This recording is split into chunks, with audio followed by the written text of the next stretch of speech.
Chris, do we have applicants in the waiting room? Or how are we looking here?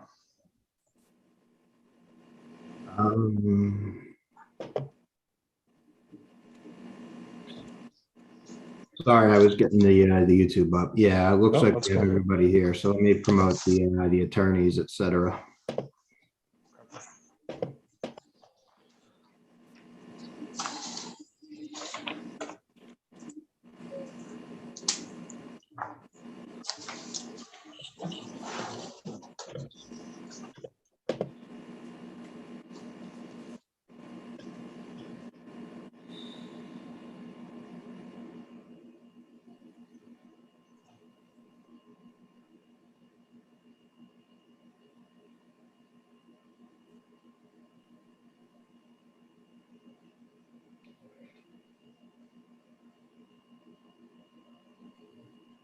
All right, Chris, I think I'm going to kick off. Are you good?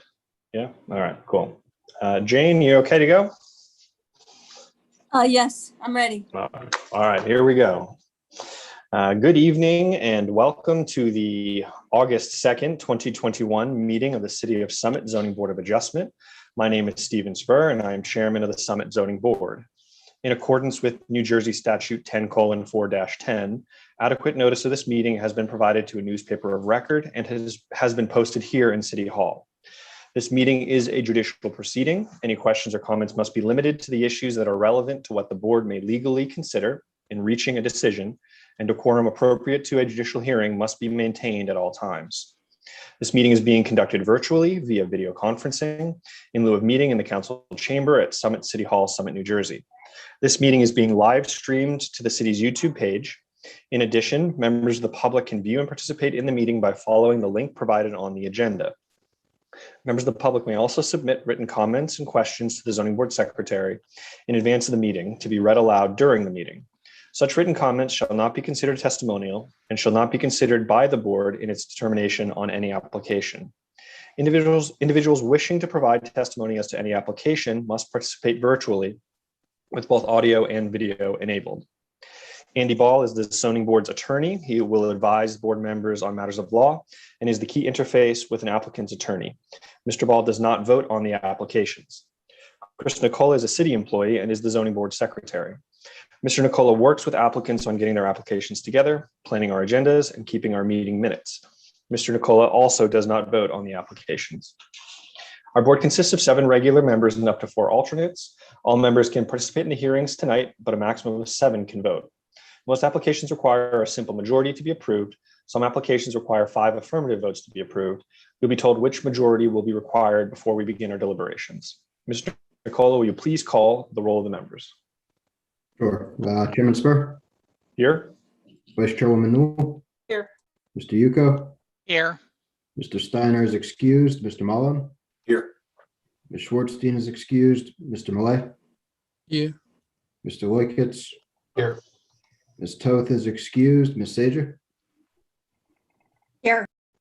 And Dr. Levine is excused as well. And you have a quorum, you can proceed. Excellent. We generally hear the cases in the order they are listed on the agenda. We try to have each hearing last no more than 30 minutes, but we do understand that some cases are too complex to be heard within that time frame. Each hearing begins with the applicant or their attorney giving an overview of the application and the variances that are required. We then hear from any expert witnesses the applicant may have to help explain the application and why the variances are needed. The board members may ask questions of the applicant, their attorney, and the expert witnesses. Once the board members and the board professionals are done with their questioning, the public will have an opportunity to ask questions. This is not the time to tell us what you think about this case. That opportunity comes at the end of the hearing. Before you ask your questions, we need to know who you are and where you live. It is important that our court reporter be able to keep a clear and accurate public record. Please state your name before speaking or asking a question. And please do not talk over each other. This is even more important under the current circumstances. After all witnesses have been heard, members of the audience have their second opportunity to speak. And at that time, you may express your opinion, positive or negative, about the application. Then the public hearing is closed and we go into executive session where the board members discuss the case and vote. You'll be able to listen to our executive session, but you will not normally be able to participate in the discussion. Most applications are heard and decided in the same evening. The case requires additional information or testimony that cannot be presented tonight.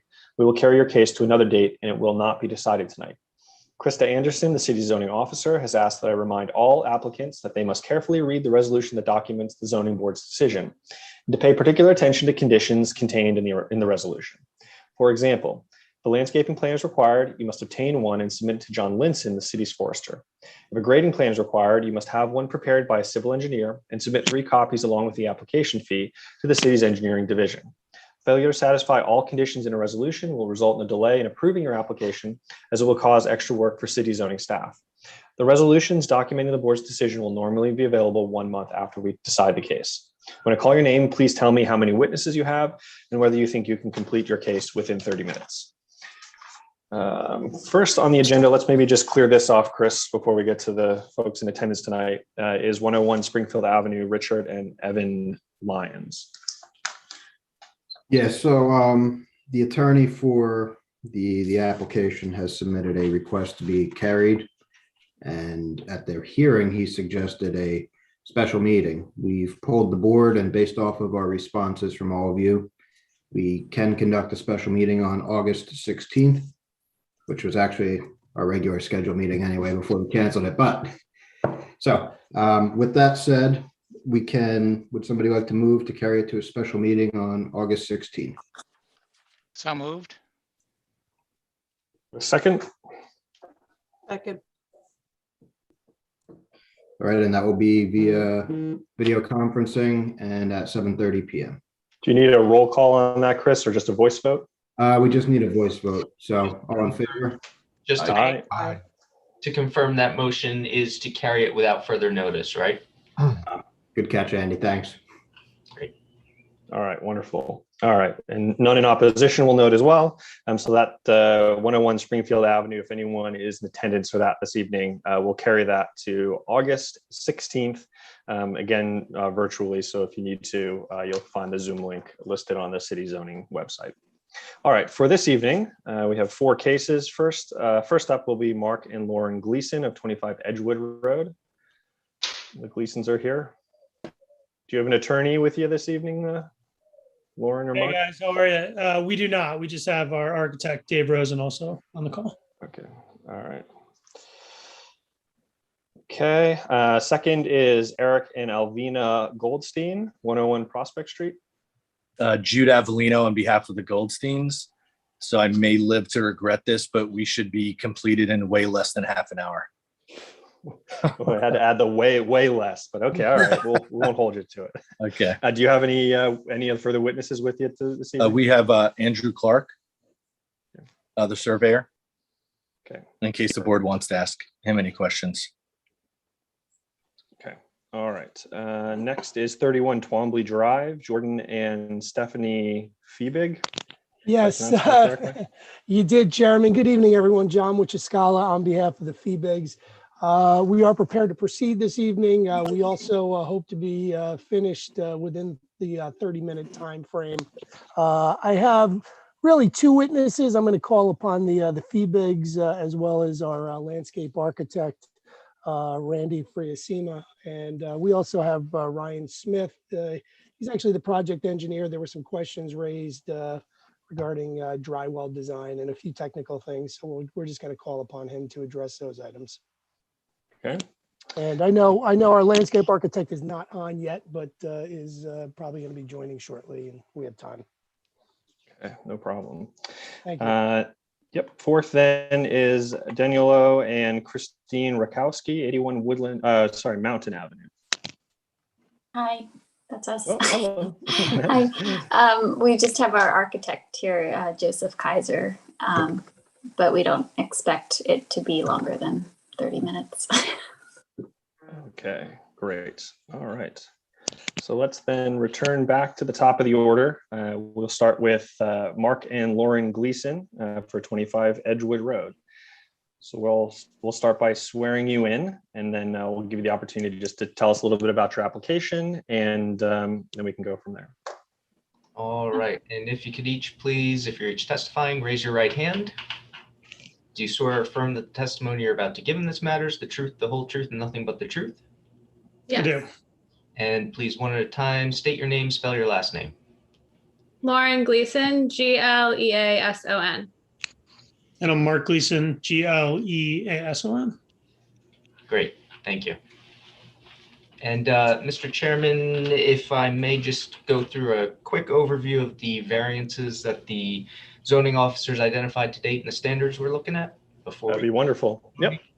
Thank you. Our zoning officer, Krista Anderson, she is noted, she's right about 99.9% of the time. So if you have any changes to these, or if there's anything that she missed, please make sure you let us know in your testimony. But so far, her report notes that a variance for the basement story above grade, technically creating a 3-story house, is number 1. Building height proposed from the new grade plane, 36.7 feet, 35 is the maximum permitted. Number 3 is overall height from the lowest point to the highest ridge plane, elevation of 40.7 feet, whereas 40 feet is maximum permitted. 4th is for floor area ratio proposed of 29.24%, whereas 25% is the maximum permitted. She also has a comment that there appears to be an existing patio that cuts into the left side yard setback, which wasn't technically in the application, but I'm sure the board will have some questions about that. Just keeping in mind the standards we're looking at for these C variances, it's meeting the positive criteria that there's some public benefit, advancing the purposes and the intent of the municipal land use law, and that has to be balanced against, and there can't be any negative substantial detriments to either the public good, or it can impair the purpose and intent of the master plan and the zoning ordinance. Also, for the D4 variance, we have to be sure that the site can accommodate any proposed increase over what's permitted in the zone. And with that, that's all I have. So please tell us a little bit about your application. Okay, thank you so much for having us. We basically want to just add a 3-car garage onto the back of our house. And because of the height of our existing home and the slope of our lot, which slopes down, it impacts all the variances that were just previously noted, or we need those 4 variances that you just previously noted. And the addition would go on the back of our house. You wouldn't be able to see it from the front of our house. So essentially, we really just want to maintain the look and feel of our existing home, but just really upgrade the functionality. As our garage currently exists, it's a really tight fit for 2 cars. So we end up just parking in the driveway for now. So it would just really, for us, like increase the livability and functionality of our home on a day-to-day basis. We've lived in Summit for 2 years now, and we have 3 girls here, and we intend on being in this house for a really long time. So this would just make it a lot better for us. So I think that's. Yeah, no, I think we love where we live, and this would make it more functional for us. And I think that, again, the slope of the property and the existing height of the house, it adds basically another floor as we go out and create a garage. That's the basement floor that was referenced. So, I think this is just an attempt for us to make our house a little bit more functional as our family grows, and we can stay in the same place for a long time. Okay. We'll pause for questions from the board. Otherwise, we'll expect Mr. Rosen to do the heavy lifting for you here tonight. So any questions from the board for the applicants? And then we'll just pause as well. Are there any members of the public here? We're in a webinar format, so if you're not already been elevated to a panelist, you'll need to press the raise hand function at the bottom of your screen to be recognized. So I'm not seeing any movement. Periodically, we will check in. While we wait for the public, I suppose I will have one question, might be appropriate for the applicants, about the patio that Krista identified in her report. How long has that existed in its current location? So we bought the house in 2019, and it was here. And I think if we look back on documents, I think it's been here. I don't know. Yeah, we could go back and look at like the listing of the original of like the home, but that would have been like 2 people ago that bought it because we bought it from somebody who was flipping the house. So I'll just note that Krista's report indicates it's not noted in a 1993 tax record card. So obviously at some point between then and when you bought it, I'm guessing it was constructed. So Yeah, technically that cuts into that left side yard setback. So that's something the board might want to consider as, you know, a possible variance at this point, just to clean everything up. Okay. Okay. Barring any further questions, I will pass it over to Mr. Rosen here. Thank you. You want to swear me in? Yep, I will do that. Do you swear or affirm that the testimony you're about to give in this matter is the truth, the whole truth, and nothing but the truth? Yes, I do. And please state your name, spell your last name. Dave Rosen, R-O-S-E-N. And I know you've appeared before the board relatively recently. Yes, You accepted your credentials at that point. Has anything changed that you? everything's still good. All right, so I imagine the board would like to accept your credentials as an architect at this point. Yes, We will. Mr. Rosen is a repeat offender in the best sense of the word. So welcome back, Mr. Rosen. Thank you. If I could share a screen, that would make it a little bit easier for all of us to see what the Please proceed. Yeah. bring up the drawings and so on. Okay, so I'm just going to start with this is Krista's summary, which was already read. I was going to just go through some of the issues. The 4 variances that are here. Mr. Spur, although you said this would be heavy lifting, I think it's already been done because the variances were listed and the reasons for the variances were listed. This house, this was just the 4 variances. So we have 4 variances due to height of the house, and I'll show you a photo of it in just a second. So because we're adding on to the back of the house, the property drops down to the back of the house. The overall height and the average height of the house are already currently over what's permitted. And we're staying pretty close to those, but because we're building out over a flat area that is currently the garage, the driveway rather. But the overall height is more than what's permitted. The average height is more than what's permitted. And because we have more space in the basement level, so more of the house is exposed, sort of on the downhill side, then it technically says that the basement counts as a story. And because of that, the basement is counted in floor area. So that's the 4th variance. Let me just go to photos. These are the same as what was submitted at this photo board, but I just want to focus on this one in the back. And I'm just going to make that a bit bigger. Let me just, 1 second. So this is the front of the house, which will remain essentially the same, although we're adding a little portico right here, but that's the only change to the front of the house. On the back of the house, you can see that it's a fairly tall house in the back because none of this level is visible from the front, but as the property slopes to the back, that's where that becomes the issue. So we're adding in the area behind these current garage doors, which, as Lauren mentioned, are very tight. So the addition comes out here into the area of this driveway. I had submitted a project narrative which gave some of the reasons for it, and that's what this is. And I'm just going to go through some of these statistics a little bit more.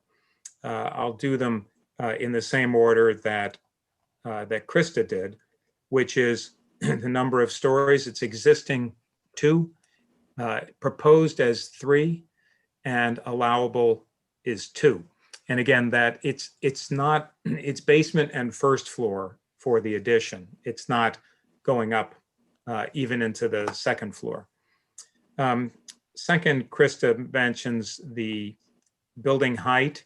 The allowable is 35. We're a little bit over currently, and because it's done by taking an average around the perimeter of the house, and we're adding in a low part, the average goes up a little bit.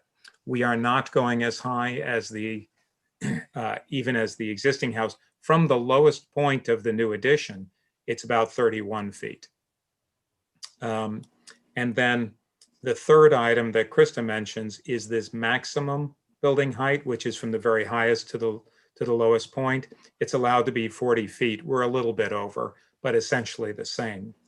And then the last issue is floor area ratio.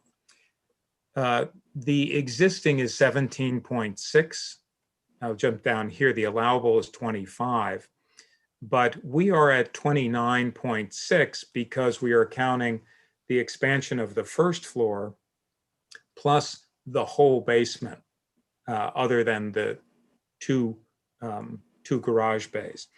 If we left the basement out, our number in here instead of 29.6 would be 21.3, because there's just under 2,000 square feet of basement. Again, not visible from the front, excuse me, but which counts in floor area. Just to take a look at the drawings. In this drawing, this is a blow up of V1, the first variance sheet. And I just wanted to show you that this is the driveway loops around here, and this is where we're putting the addition. And over on this version, you can see that. And let me move this. The driveway is modified a little bit. It does not go out as far to the back. So it ends up that we have just about the same lot coverage as what's currently there, which is conforming. We're actually reducing it just very slightly, but it's essentially the same. So that's the first one I wanted to show, so that you have an idea of that two-story addition, basement and first floor going out to the back. Then jumping to this drawing V10, sorry, let me just get the size on this. So this drawing shows the existing and the proposed. Now, the main thing is that we are adding this piece. This is the addition in the back. The maximum height of the house is up to this point, and this whole silhouette remains absolutely the same. We are removing a deck on this side because there will be access into the house from the side over here by the new garage. And we've made a few changes to some of the exterior materials, because right now this is stucco where you can see the patches from where windows had been. And so we're just going to continue the siding down. And we're using the brick, which is on the side of the house. And just to jump back for a second, is on the front of the, sorry, it's over here, and on the front of the house, there is brick, although it's a little hard to see. All of this is brick, this is brick, and this part is brick. It's all painted, so it looks very more uniform. In any case, we're changing some of the materials in the back as we add on. And looking from the side, just to show you from the left side of the house, this is the current house. It remains the same, although we're changing again some of the materials. And you can see that this is the expansion of the family room. This is a screen porch. Sorry for the notes there. And then underneath the whole thing is a garage.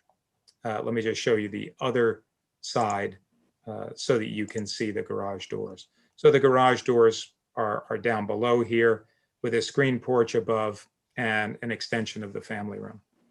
All of it is invisible from the street, and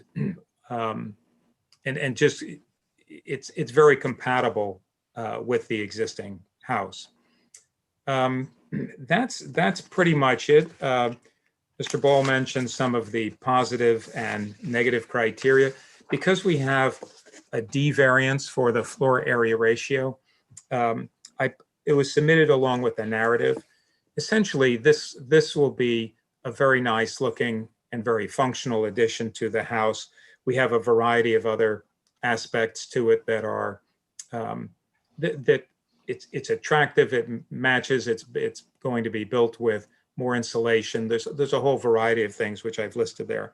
And in terms of the negative, there really aren't any negatives. There's nothing that happens here. Even one negative of, is there more car traffic? It's the opposite of that, because the cars can now be put into the garage, which I think then changes the view of the front of the house, because right now you can't see the driveway over here, but they're often in the driveway, and now they can be brought around back. Cars can come into the garage and so on. The addition is very much in character with the other houses in the neighborhood. It does not do anything negative to the zoning ordinance or the purposes of zoning. And certainly doesn't do anything to constitute a substantial detriment to the public good. It's going to be really a nice way of upgrading the garage and a little bit on the family room and the porch in order to make this house really appropriate for Mark and Lauren for the next 20 or more years. So I'll pause for a second, and I can stop my sharing and I'll be glad to answer any comments. Or maybe Mr. Dower will let you have the first crack at this. Anything you want to address from the engineer's letter? I think the only thing to note is that there's a decrease in impervious coverage, so there's no requirements for any stormwater improvements. We just ask that they not direct any of the leaders to neighboring properties. The other question we had was regarding if a generator is proposed, and I don't know if the applicant or the architect would like to mention if that's going to be the case and where it would be located. Let me just take a look. We've actually had the generator installed.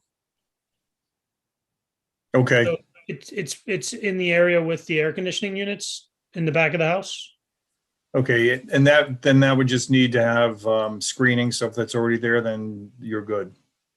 Right. And the forester may make some comments, so I would defer to him.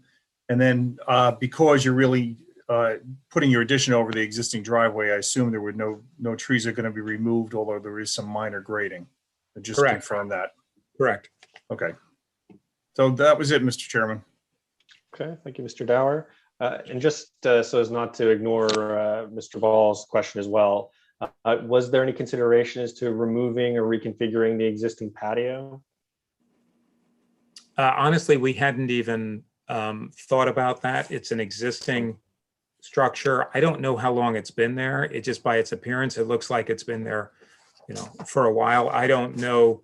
I have no other information about when it was there. I think that it was there when I was at this property a few years ago when it was for sale, but I didn't really focus on that. Is it your opinion that it's adequately screened? It's not encroaching in any respect on neighboring properties? Yes, I believe that it is well screened. The other thing that's interesting is that it is not, the property on that side is not the adjacent neighbor.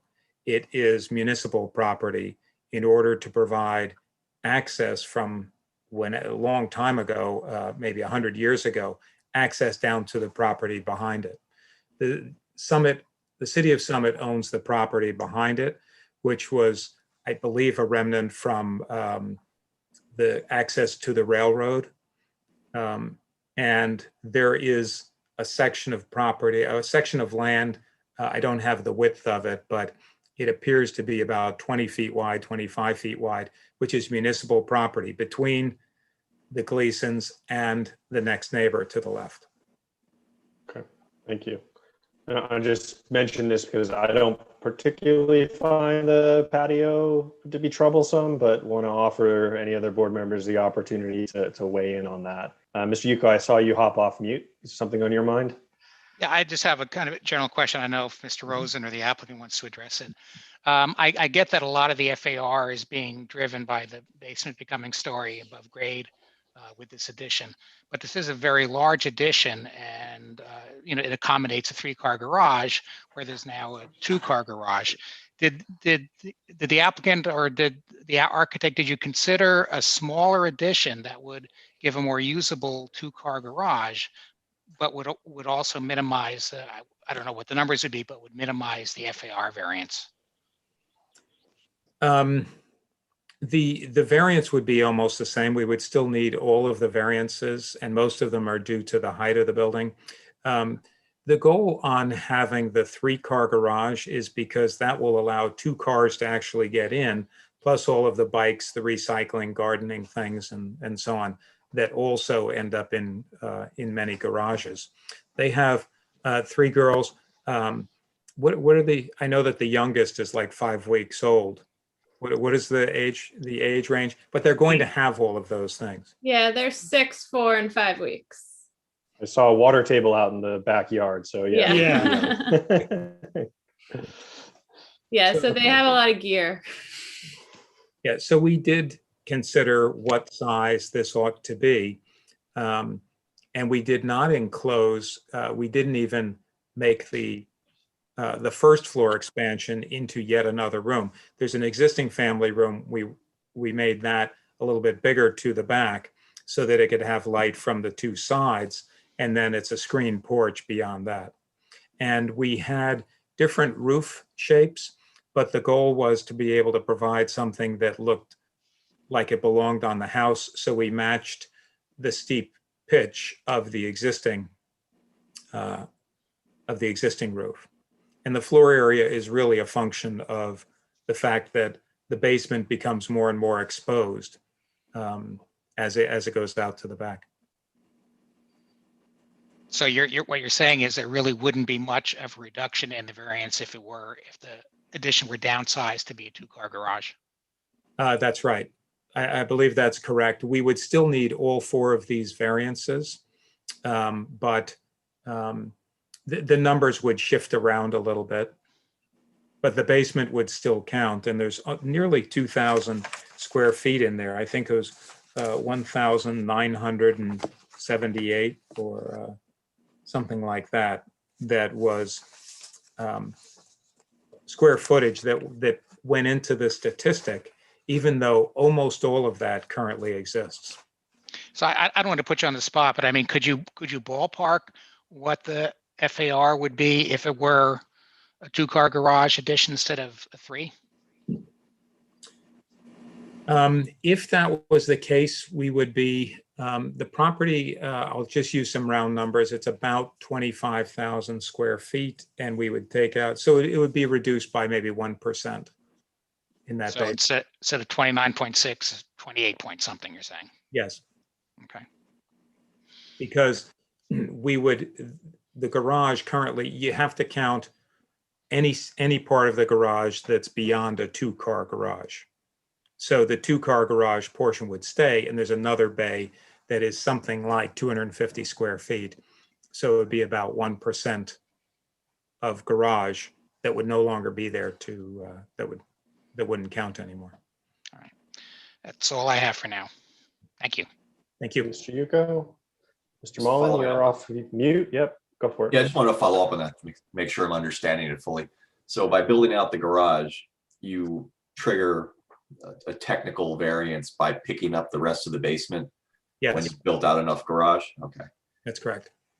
All right, thanks. The other thing I wanted to cover, we have the patio that has been there since 1993, presumably undisturbed. Does it make sense to add that as variance?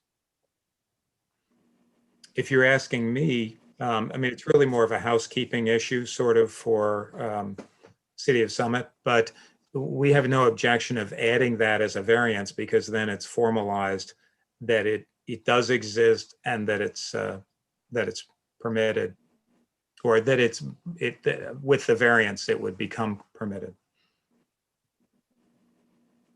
I want to clarify that fact there.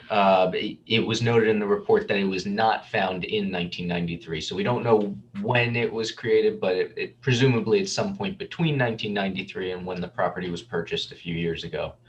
But yes, the board could either determine that actions necessary to be taken in reducing the size to make it comply, or can grant a variance for that encroachment into the side yard setback. And just need some input on what direction the board would like to go there. Typically, when we've encountered situations like this, we've tended to try and include them in the variances being considered. Yeah, and I would agree with that. I'm not troubled by the size of the patio, so I would be in favor of adding that as a variance. Me too. Right. Any other questions from members of the board? Scott, whether you realize it or not, you're off mute, but all right, we'll let you pass. Anyone else care to ask a question from the board for the architect? All right, hearing and seeing no questions from the board, I'll offer the public again the opportunity to chime in. If you're here with us on video, you'll want to press the raise hand function at the bottom of your screen, or our board secretary has reminded me, if you're dialed in, you'll want to press *9 to raise your hand. And once you're recognized, you'll press *6 to be unmuted. All right. Hearing and seeing no activity. Okay, and I would just mention as well, Andy, with respect to conditions for this application, we would ask for acceptance of the engineer's letter. Any other conditions that we should be sensitive to here? I did not have any additional conditions noted. Okay. All right. Anything, Gleasons, you'd like to say in conclusion? No, just thank you for taking the time to consider the case, and that's all. Thank you. Okay. Typically, we would also offer the public the opportunity to comment on a case, but an application, but I don't see any members of the public. I'll offer again the opportunity, if you're here, a member of the interested public, and would like to offer your opinion in favor or in opposition to the application, press the raise hand function or *9 if you've dialed in. All right. Gleasons, you must be good neighbors. So no one's showed up here to offer their 2 cents this evening. All right. So with that, Andy, just remind us quickly again the variances. I think how are we going to just phrase that patio variance? It's just the side yard encroachment. That's all. Yes. Yeah, it's encroachment. I don't have the exact distance from the side property line, but Kristen notes that it's encroaching into the setback requirement by approximately 12 feet. So that language will be clarified in the final resolution, but that would be recognized as an additional variance. Okay. And then the only condition would be acceptance of the engineer's letter, for which the applicants have agreed to.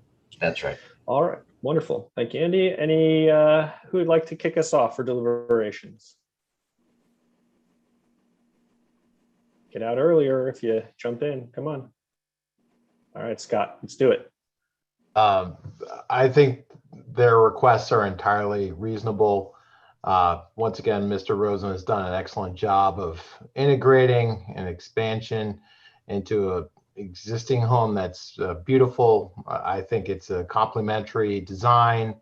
I don't think they're being aggressive at all. These seem to be nominal increases above what the zoning requires. So I'm in favor of this proposal. Okay, thank you, Scott. Any further comments from the board? I would just add that I appreciate the sensitivity that the applicant and Mr. Rosen have shown to maintaining the aesthetic quality of the home through this renovation. Should continue to complement the surrounding properties and be a real asset to that portion of the town. All right, with that, barring any further comment from the board, I'll entertain a motion to approve the variances with the one condition, again, acceptance of the engineer's letter. We have a motion? I'll move. Okay, do we have a second? Second. All right, Diana moves and Scott seconds. Chris, can we get a roll call? Sure. Vice Chairwoman Newell, Yes. Mr. Yuko, Yes. Mr. Mullen, Yes. Mr. Malay, Yes. Mr. Loikitz, Yes. Ms. Sager, Yes. and Chairman Spur. Yes.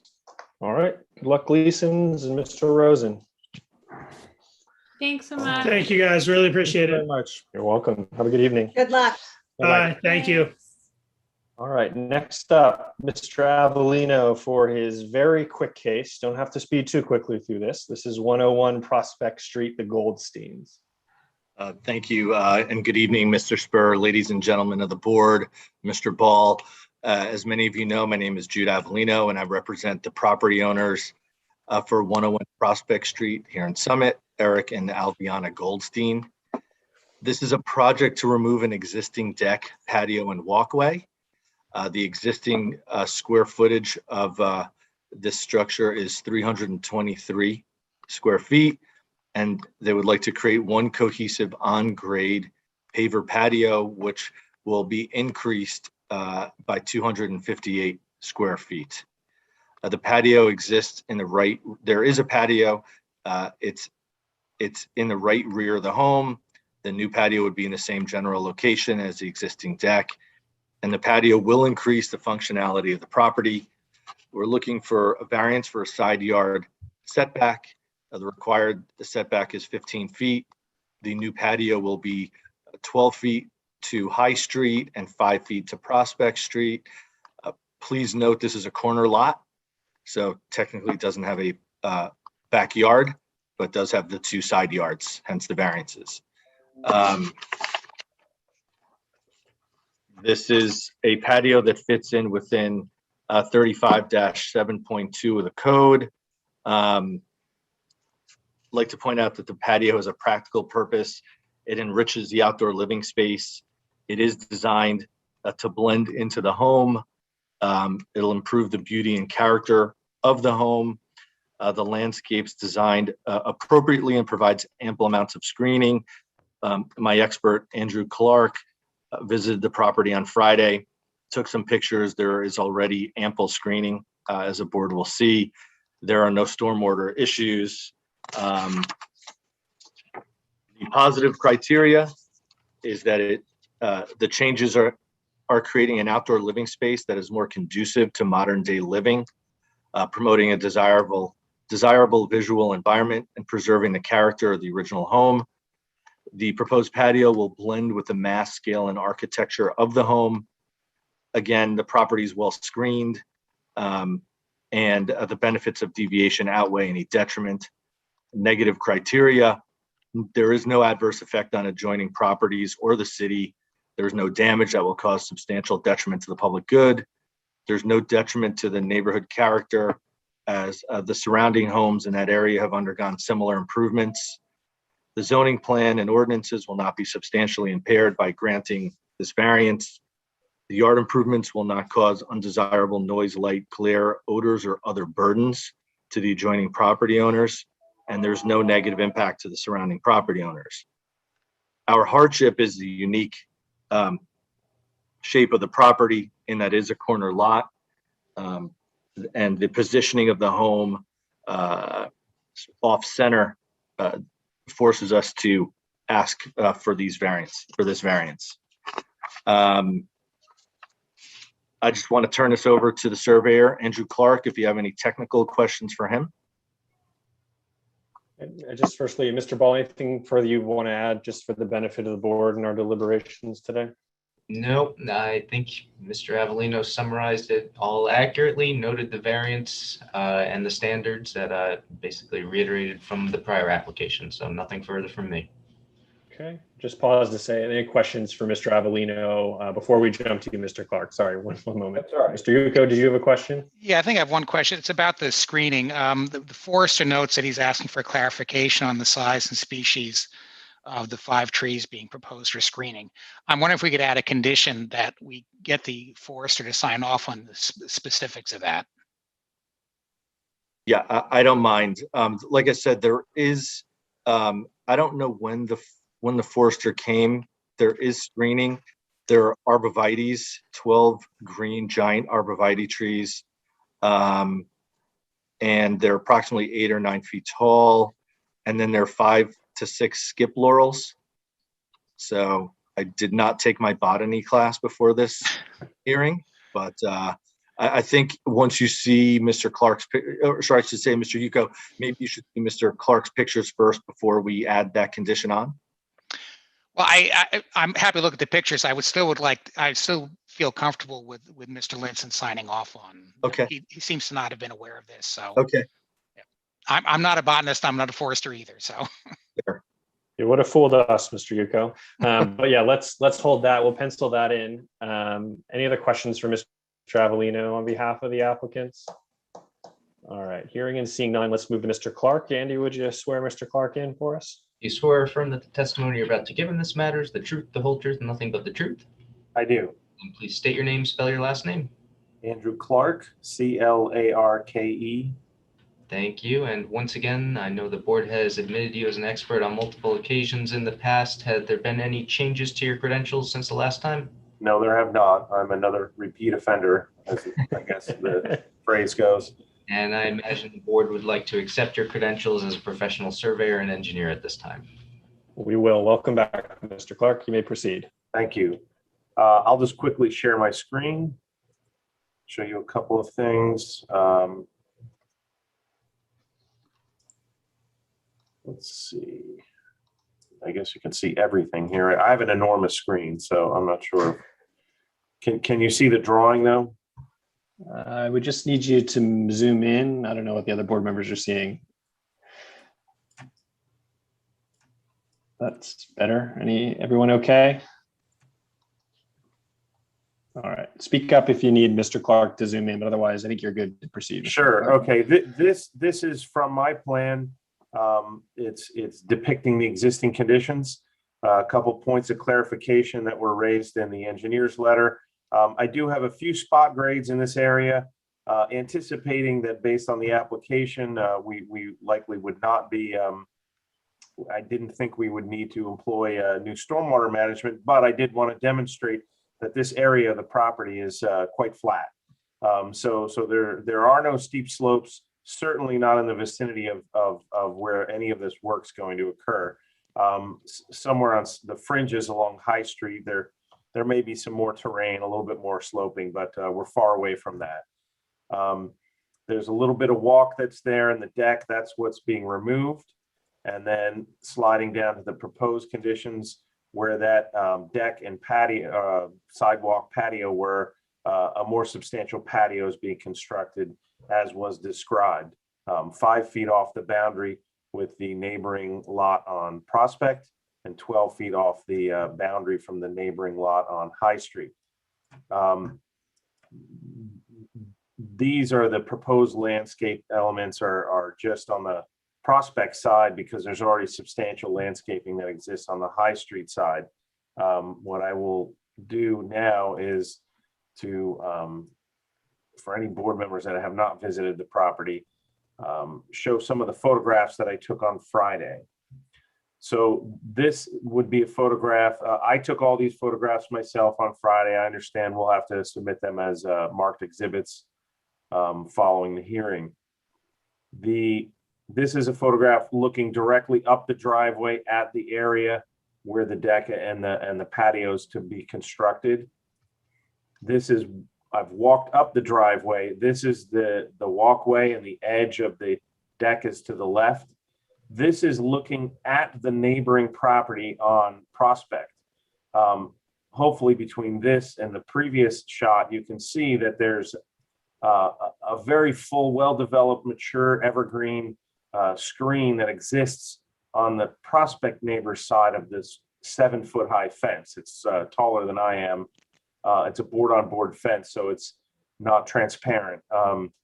And this is what's shown as the 9-inch tree. It's actually a very nice decorative tree that's on our side, which is going to be preserved. The patio will sort of arc around that. Then continuing on, this is then looking directly at the edge of the driveway, keeping in mind the patio was to the left of where we're looking right now. That's just so you can see, to the extent that we can see the neighboring house on Prospect, that's it. It's about 50 feet away from the boundary. It's set back quite far from the common boundary line. And between the screening and the distance that house sits back, it provides a very nice privacy effect for this whole area. This is the exact area that we're talking about. The deck's going to come out. That walk's going to come out and a patio will be constructed in this area. This is the prospect side to the right where the fence is, and directly in front you can start to see the row of arborvitaes that have already been planted and have grown in, begun growing in quite nicely along that High Street boundary. And then moving up to the corner of the property and looking down towards High Street, you can see the height that these have already achieved from the time they were planted. And then as you get down closer to the road, these are the skip laurels that are down closer to the road. So there's a very well-developed screening that's already existing on the High Street side. And then this is just looking back to try to get a glimpse of the house. You can see the roof of the neighbor's house, but again, it's quite difficult to see the neighbor's house. And this screening, it should be noted, is evergreen screening. So it would provide this buffering, does now on a year-round basis, and would continue to. So going back to the drawing, that's what we just looked at, was this row of arborvitaes here, and then that screening on the prospect side. We'll supplement with some similar arborvitaes along the prospect side to sort of frame out where that patio is from that 9-inch tree that we're keeping down to where the driveway begins. And unless there's questions, I'll stop sharing and answer any questions that the board may have. We'll first offer Mr. Dower the opportunity to chime in. Anything from an engineer's perspective you'd like to highlight? The only question I had was regarding the shrubs, so I think we've addressed that, and I would assume getting approval from the city forester. Yeah, I think I'll echo Mr. Yuko's comments, and Mr. Avellino just request as a condition of the application that a simple landscaping plan be submitted for Mr. Linson's approval. I think you've largely have that information on hand, and Mr. Linson will be prompt to approve it. So we can just do that. That'd be wonderful. Okay. And then we would otherwise also condition the application on acceptance of the engineer's letter, which is common practice, as you know. Yes. I see no issue with that. Okay. Any other questions from members of the board for Mr. Clark? All right. And then we'll similarly offer the public the opportunity to ask any questions you might have of Mr. Clark, the engineer. If you're here with us on video, you'll want to press the raise hand feature at the bottom of the screen. Or if you are on the phone, you're going to press *9 to raise your hand. All right. Looks like we're all good. Mr. Avellino, anything you'd like to say in conclusion? No, sir. Okay. And we'll offer the public one more opportunity to chime in if you have any comment, favor, or in opposition. But again, press that raise hand feature at the bottom of the screen if you are here, or press *9. All right, hearing and seeing none, Mr. Ball, our two conditions, if I remember correctly, acceptance of the engineer's letter and submission of a landscaping plan subject to the forester's approval. That's what I have, yes. Okay, who would like to kick us off for deliberations? I guess I will. So the site being a corner lot by its very nature imposes hardships on the applicants. Where the home itself is situated on the lot imposes a further hardship. So taking the plan on its own, it promotes a positive design aesthetic, doesn't really exacerbate any stormwater issues, and is adequately screened. So with that in mind, I think it'll be a positive addition to the home and the neighborhood, and I am in favor. And I'll agree with everything that Mr. Mullin said. As he noted, it's a corner lot. Those always have problems in situations like this. And so I like the project. I'm in favor of it too. Okay. Any other board members care to add any comments? All right, good tag team there, Mr. Mullin, Mr. Yuko. With that, is there a motion to approve the application with the conditions noted prior? So moved. I'll second. I'm going to give Mr. Mullin the first and Mr. Yuko the second. Diana, you're up for the next one. Chris, can you give us a roll call? Yeah, real quick, I would just note that the photo series Andrews shared should be A1, just for the record. And you'll have to submit them, which you already noted as well. But after that, Vice Chairwoman Newell. Yes. Mr. Yuko, Yes. Mr. Mullen, Yes. Mr. Malay, Yes. Mr. Loikitz, Yes. Ms. Sager, Yes. and Chairman Spur. Yes. All right. Thank you, Mr. Avellino. Good luck. Thank you, everyone. Goldsteins. Thank you. Bye. And I'm comfortable going to the third application. Jane, are you okay pressing on? Yes, I'm fine. Thank you. All right, you're good. All right, any other board members, you're all okay? All right, let's keep going then. Third on the agenda is Jordan and Stephanie Fiebig. Where is their Mr. Attorney? Mr. Wood. Yes, good evening, everyone. John Wichiscala. I'm not going to have you pronounce that, Chair. Your name is even more Appreciate complicated it. than the applicant, so yes. That is Please right. proceed. Well, good evening, everyone. John Wichiscala on behalf of the applicants, Stephanie and Jordan Fiebig. It's our pleasure to be here this evening. The Fiebigs reside at 31 Twombly Drive with their 3 children. Properties identified as block 3003, lot 10, and it's located in your R15 zone district. Just a little bit of background. The Fiebigs purchased their beautiful home about 6 years ago. Over that time, their family has grown. They've made a significant investment in the property, making improvements to the residents. They love the home. They want to raise their children here and stay here as long as they can.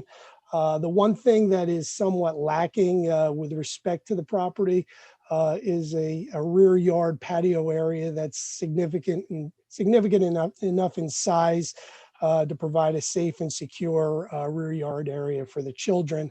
And this is due in part to the irregular shape of the property as well as the topographic conditions that exist out there today. So, as such, the Fiebigs retain the services of a civil engineer and a landscape architect to design a more functional rear yard area, proposing an expanded patio with some boulder retaining walls, landscaping, and some other improvements, including the installation of a dry well, which will be used to address in part stormwater management. We are before you this evening seeking bulk variance relief with respect to this application. The relief we are seeking pertains to excess disturbance in the steep slope areas that exist out there. And I'll have our professionals go through those details as outlined in the application. We also have a lot coverage variance. Your ordinance permits 35%, and we are proposing 36.8%. And your zoning officer also picked up a side yard setback variance. That actually pertains to the retaining walls, which are considered an accessory structure. On the right side of the property, we have a setback of 10 feet as identified. So, that's the nature and extent of the variance relief we have. You're going to hear more from our professionals shortly, but just to kind of sum up, we think the variances can be granted as either a C1 hardship variance due to the topography of the site property, as well as the configuration of it in a regular shape. And it can also be granted as a C2 flexible variance. You're going to hear more tonight, but this design of this patio, it's going to be very well screened and set into the property itself. We believe multiple purposes of the municipal land use law in terms of the positive criteria would be advanced by the grant of the variances, and those include purposes A, C, E, and G, which are outlined in the purposes of the MLUL. And from a negative criteria perspective, and again, you'll see and hear more about this evening, but we believe the variances can be granted without substantial detriment to the public good. Again, well-designed, well-screened, and creating a nice aesthetic in that back area. We believe the benefits outweigh any perceived detriments, and that the variance relief can also be granted without impairing the intent and purpose of your zone plan and zoning ordinance. I have 3 witnesses tonight. I'm going to just ask the Fiebigs to speak briefly, and then we're going to be calling our landscape architect, Randy Friesema. And I'm not sure, I think Randy, Chris needs to be, she's on, never mind. She's there as a panelist as well. And we also have Ryan Smith, our engineer, as I mentioned at the outset of the meeting, There's some engineering technical questions that were asked, and I'll call on Ryan when we reach him. So unless anybody has any further questions, I would like to call the FEBIGs to be sworn in. Questions from members of the board, or Andy, anything you want to fill in gaps from Mr. Wishiskala? Close? How's that? Perfect. Right? Perfect pronunciation, Chairman. All right, thank you. And Anything, John Andy, is like that? John is fine at this hour, believe me. Okay. Nope, John has covered everything accurately. I have nothing further to add. All right, wonderful. Any questions from members of the board? All right, you may proceed, Mr. Wishiskala. Okay, so I've got Stephanie and Jordan, and Mr. Ball, they can be sworn in. Yes, if you could each please raise your right hand. Do you swear or affirm that the testimony you're about to give in this matter is the truth, the whole truth, and nothing but the truth? We do. And please state your name, spell your last name.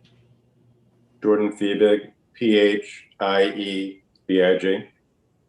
Stephanie Fiebig, P-H-I-E-B-I-G. Thank you.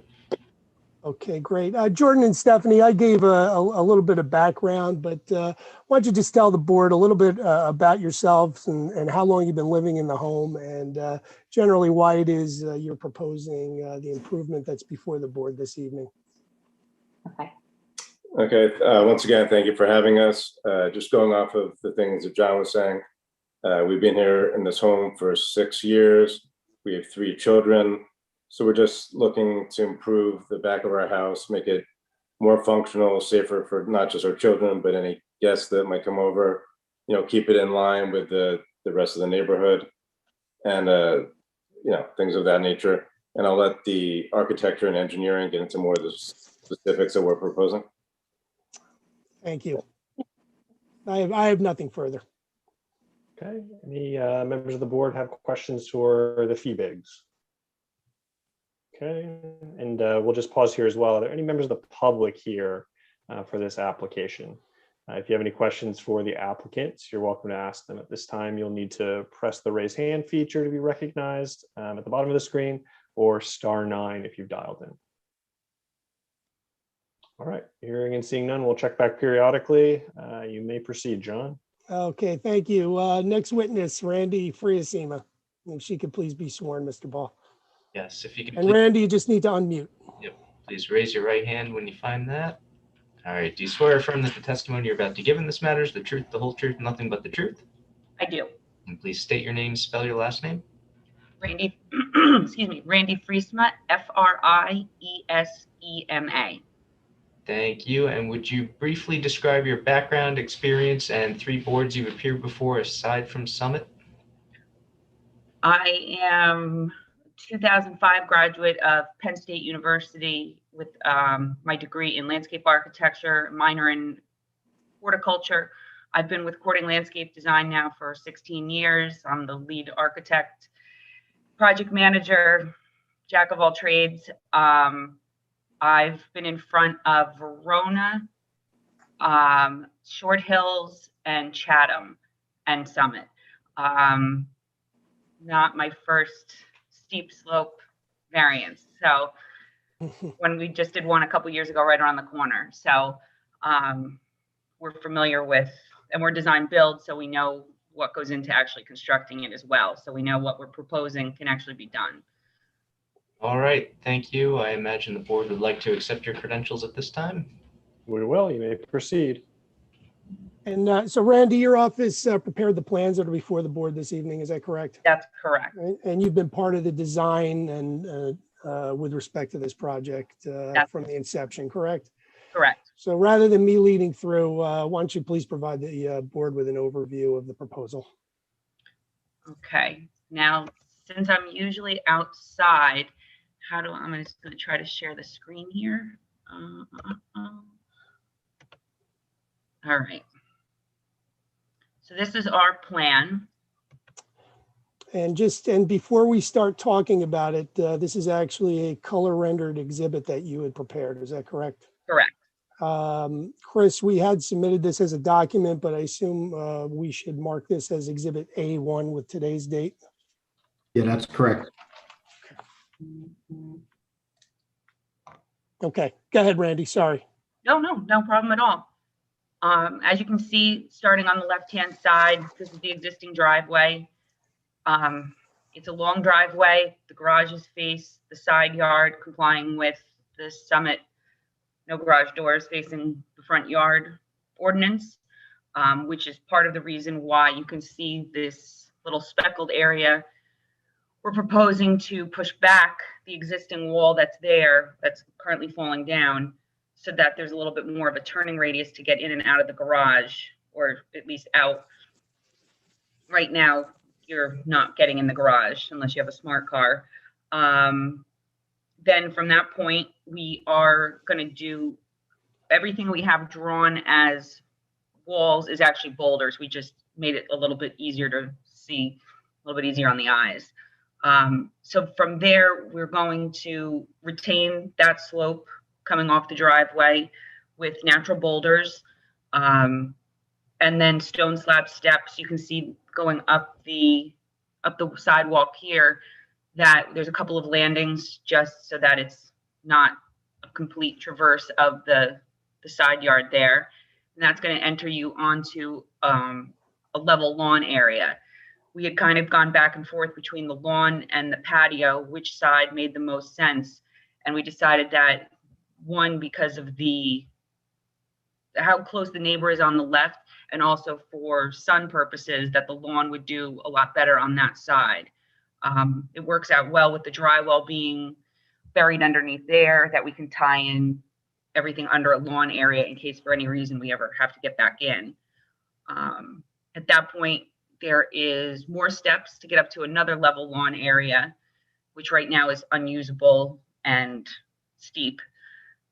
If they were to continue straight, you would hit kind of an overflow patio. Once we can all go back outside and have families over, this would be an auxiliary space. The children are young, so there's the same water table that the Gleasons have, and other things that every little kid has, so that they're not all jammed up on one patio. Then we have the actual dining patio on the side. That's kind of tucked in. There would also be the stone wall boulders, and then this light gray wall here, that is an existing stone wall. So we're just tying into that. The information from Krista on the variance for the side yard setback with the boulders being an accessory structure were new to us. That's just to retain the slope so that we're not changing the grade from the neighbor's piece of property. If we need to shift that a couple feet, that's not a big deal. That's an easy field change. The side yard right now is kind of just a typical side yard. There's stepping stones. It gets a little muddy over there. So we're just leaving that as access in case guests come and park in the front of the house. They can walk around the right side, or for close family members that don't need the invite, they can pull in the garage and just pull in the driveway and just go right around the back. I don't know if there were any photos prepared, but I did just pull aside a handful of what's currently there now. Let's see.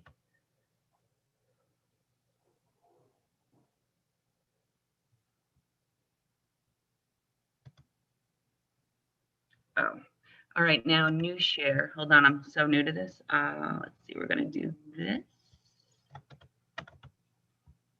So this is the existing stone wall that is falling down a lot due to the monstrosity of a tree that they had to cut down. If you can see over on the right in front of my coworker there, there's a lot of different materials on a lot of uneven steps to get up the side yard currently. Not the safest thing for really anyone, but especially little kids to be using that as their main way in and out of their play space.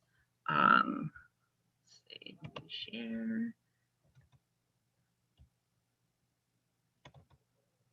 This is the conglomeration. Oh, wait. I'm gonna need this. Okay.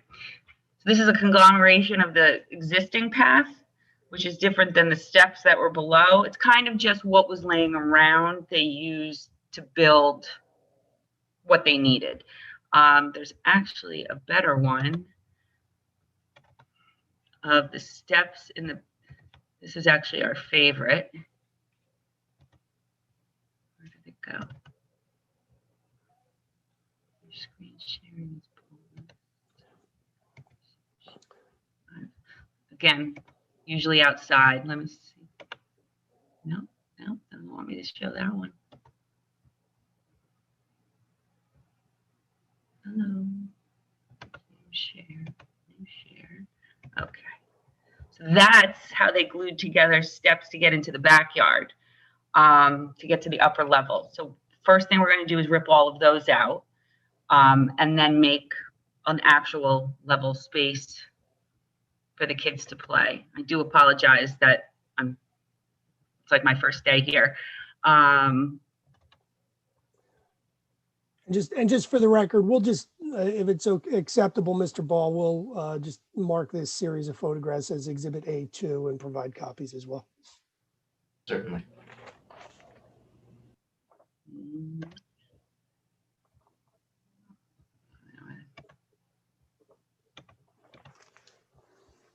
Well, now I lost my whole setup. Good, go for it.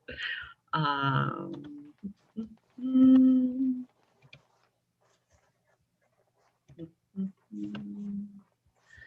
do I get back to you? Okay. Screen share. Okay. Now we're gonna try.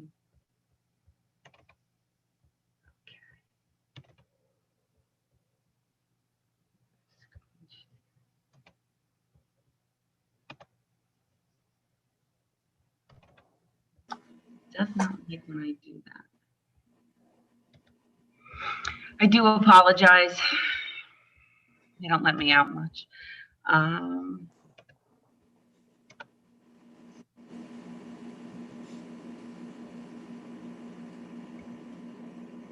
think we can all see the set of pictures that are on the screen right now. If you're having problems opening individual ones, maybe just refer to that entire page. As council indicated, you'll be submitting that entire packet as an exhibit, unless you really need any particular details from any individual photo.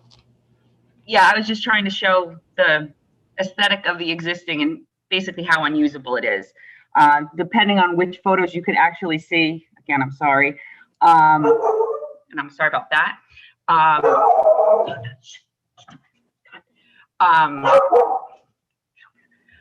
You can see all the toys on the side. They have a small table, the 3 little Adirondack chairs. Everything's kind of jammed in to one little space. So the fact that we can make 2 usable spaces and get them some level playing area was our goal.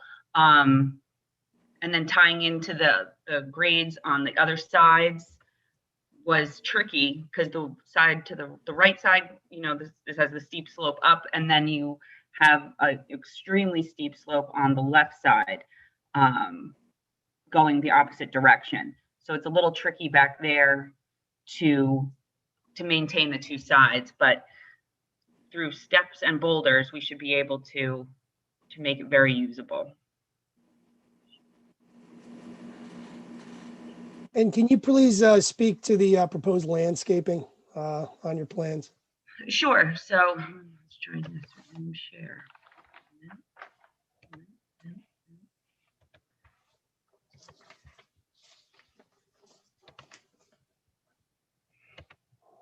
So the landscaping, we kind of left that open-ended just because I know John usually has input on size, variety.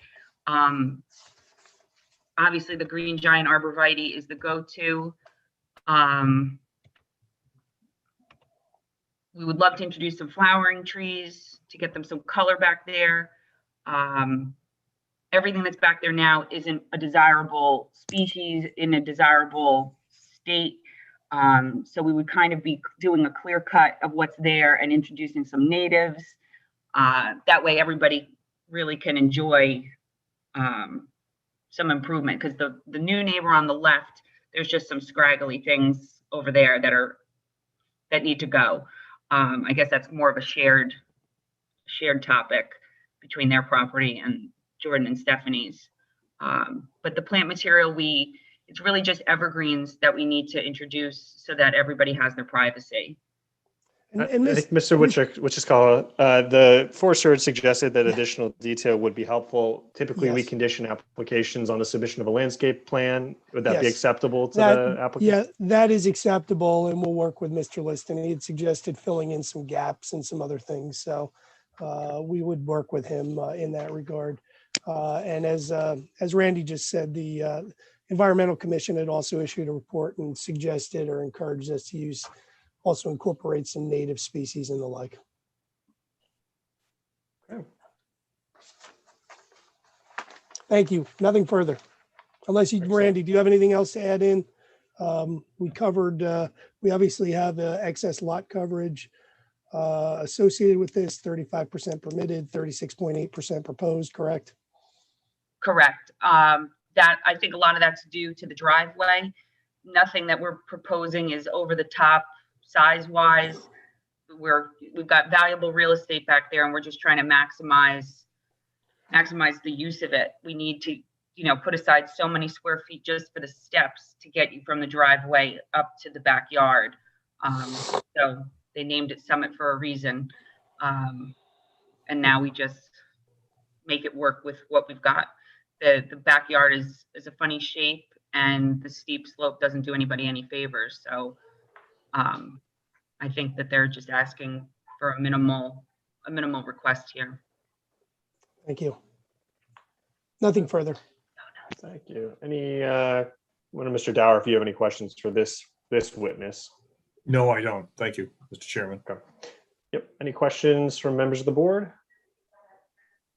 All right, hearing and seeing none. If you are here as a member of the interested public and interested to ask a question, we'll ask that you press the raise hand feature at the bottom of the screen, or if you're on the phone, you'll want to press *9. Hearing and seeing no interest, and Chris, keep me honest in case I miss somebody. We can proceed to your next witness. Thank you, Chairman. At this time, last witness is Ryan Smith. If he could please be sworn. If you could please raise your right hand. Do you swear or affirm that the testimony you're about to give in this matter is the truth, the whole truth, and nothing but the truth? I do. Please state your name, spell your last name. Ryan Smith, S-M-I-T-H. Thank you. And I believe you've been in front of the board within the past year or so. Have there been any changes to your credentials since that time? No, I am still a licensed surveyor and engineer, and yes, I am a repeat offender, as I mentioned before. Pleased to be here tonight. Thank you, everybody, for coming. Once again, assuming the board would like to accept your credentials. We welcome you back, Mr. Smith. You may proceed. Thank you, sir. I'm going to go ahead and jump right to Mr. Dower's memorandum from July 21st, 2021. There are 3 items on here that I think I need to address directly. The first one I'm going to address by sharing my screen initially.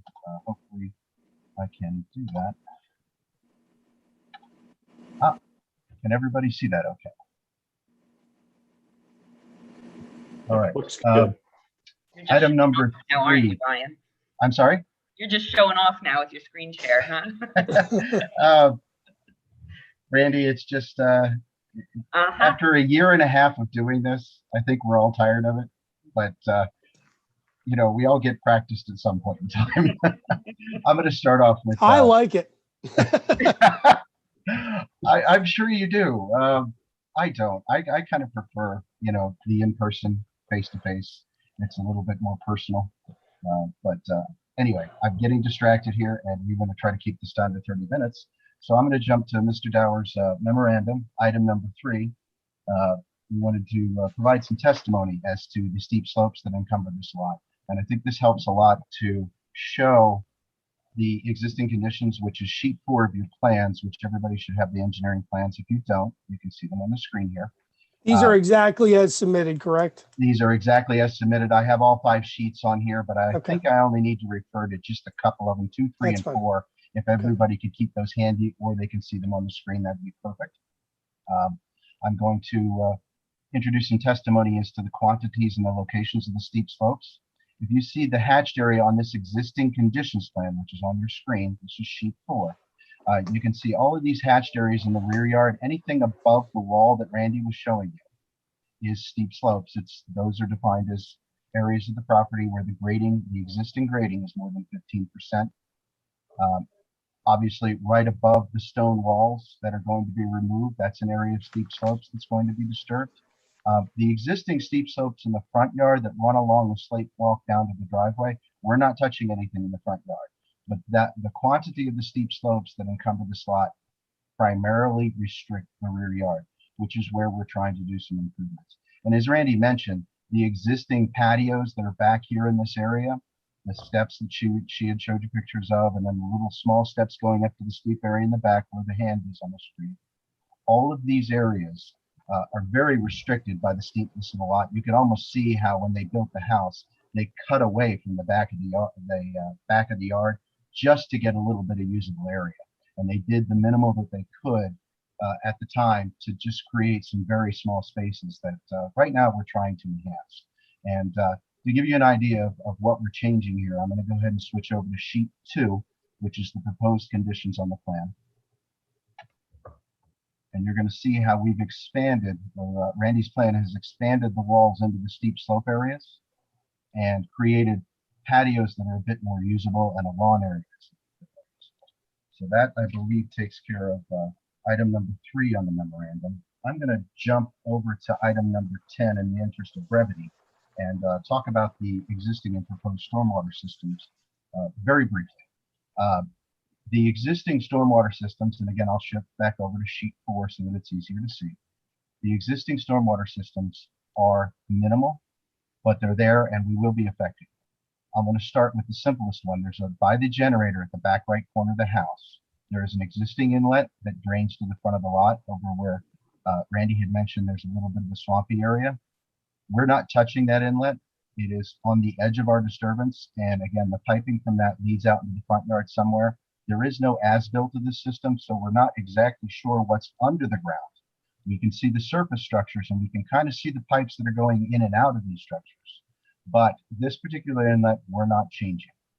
Moving to the middle of the rear yard patios in the existing conditions, there is an existing inlet, very small, that catches a little bit of runoff and sends it to the northwest of the property. We'll be removing that in the proposed condition.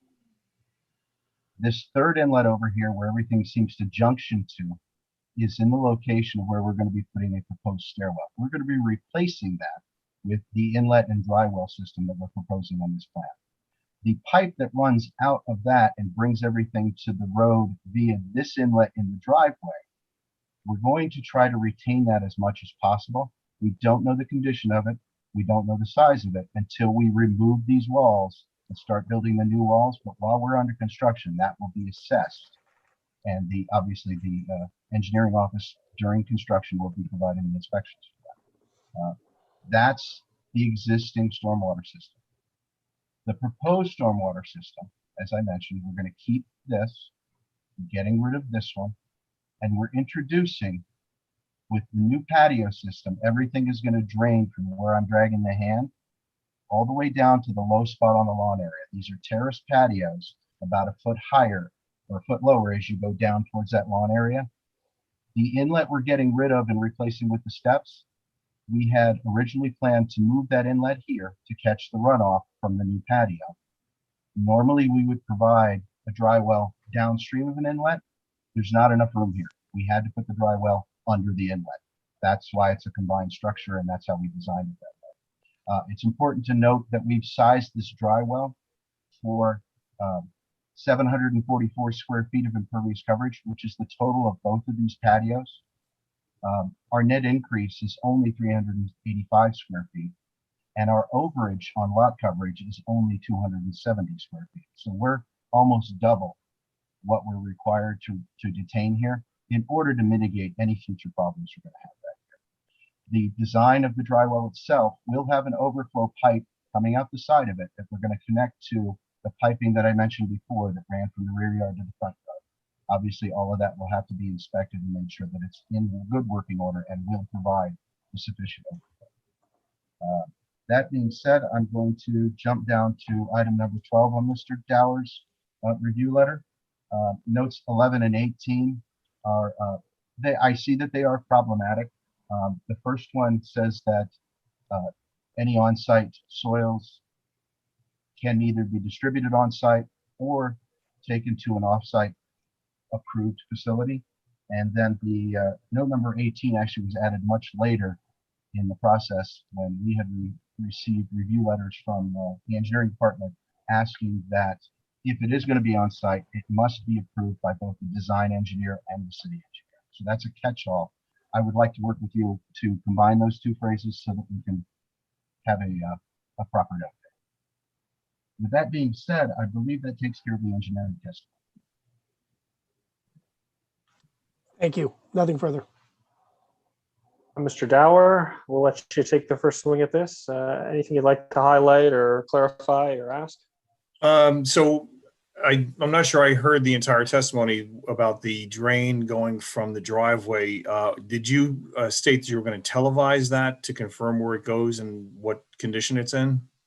I believe we're going to be actually digging it up in the process of moving that wall back. It should be exposed at that point in time, and that's the way we're going to determine the condition of it. The portion of it that's underneath the driveway, yes, we can recommend that that be cambered.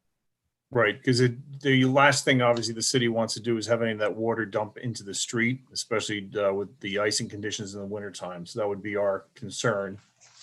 As far as the inlet to that dry well is the only inlet to that dry well is the grade above it, and everything in the backyard, the patio and everything is graded to that. Is that correct? That is correct. Okay. And the other question really speaks to the steep slopes. So it would seem from your grading plan that there's minimal changes to the grade in the back. Obviously, there's some around the retaining walls.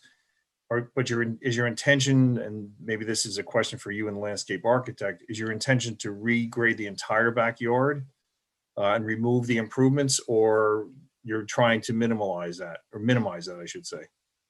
I'm going to let Randy answer that a little bit more than I will, but on my plan, we are not proposing changing the grade.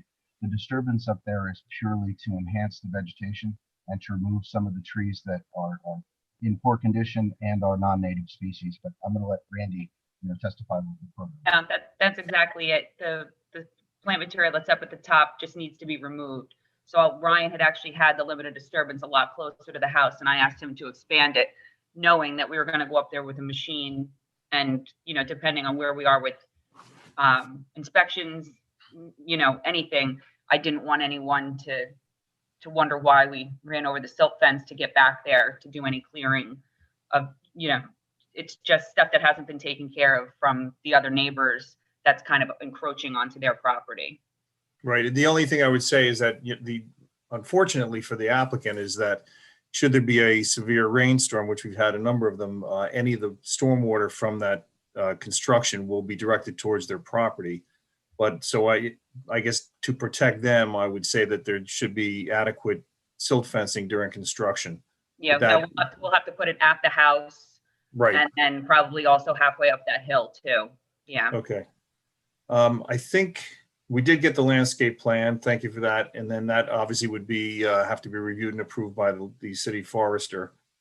The air conditioner on the driveway, is that going to be moved? And it's not a big deal, but it just seems like it would be easier for the applicant to maneuver around it if it was not in the way. But that was just a point of clarification. I don't know if Jordan and Stephanie had planned on moving it.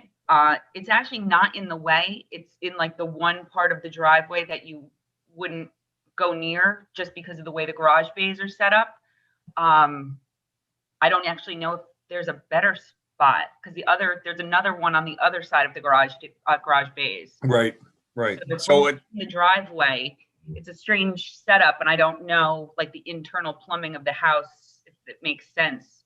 Right, and that's obviously not a big thing other than possibly deferring to the forester if there's any screening required, if that's at all possible. Yeah, we'd have to do like a fence, a lattice or something, because then it's all asphalt around the. Right, and we defer to him if the city forester has any comments. And exactly. Pretty much you've provided the calculations. We now know where the stormwater, how it's getting there. So I have no further comments, Mr. Chairman. And just for our clarity, Mr. Dower, the stormwater management discussion, Is it your opinion that it requires a separate condition to address these concerns, or will acceptance of the engineer's report be sufficient? I think acceptance of the report would be sufficient. The rest of it is more or less housekeeping and construction management things that, again, the one impact will be towards the applicant's property or towards their house. So I'm assuming that they're going to be very diligent during construction. Okay, fair enough. And Mr. Witchescall, you have no objection to acceptance of the engineer's letter as a condition of the approval? No objection, Chairman. Okay, wonderful. Any questions from members of the board for the engineer? No. All right. And we'll offer the public the opportunity to chime in. If you are here for a question to the engineer, we'll just ask you to press the raise hand feature or *9 if you've dialed in over the phone. All right, hearing and seeing no interest. Mr. Witchcall, I believe that was your last witness, but that concludes our case. Conclusion? Nothing further, Chairman. I think we think it's a great project, one that's going to increase the functionality and the aesthetics of the property, and we would request that the board grant approval. Okay. Typically, we would offer the public an opportunity to offer their opinion, positive or negative, one last time. *9 if you're on the phone, or raise hand feature if you're here on your computer. Hearing and seeing no interest. Mr. Ball, I have in my notes an engineer's letter, acceptance of the engineer's letter, and submission of a landscaping plan for approval by the city forester. Any other conditions to note? Nope, those are the only two that I had as well. Okay. I would like to begin the deliberations.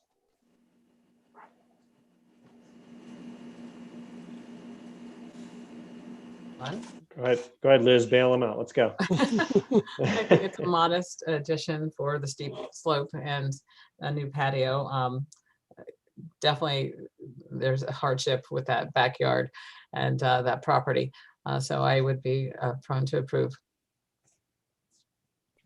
Mr. Yuko, anything to add? I heard. Yeah, I I would just, jump off there. Yeah, I'm in favor of it too. I'm happy we addressed the landscaping. I was going to ask about that. I think it's going to improve the attractiveness of the property overall based on what's there now.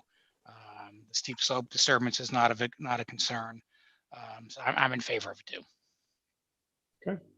Anyone else like to add any comments? Mr. Millay, anything you'd like to say? No, I do support it as well. Okay. I would add as well, the landscape architect mentioned that with these modifications, there should be an improvement to the safety of the site and kind of access for adults as well as children.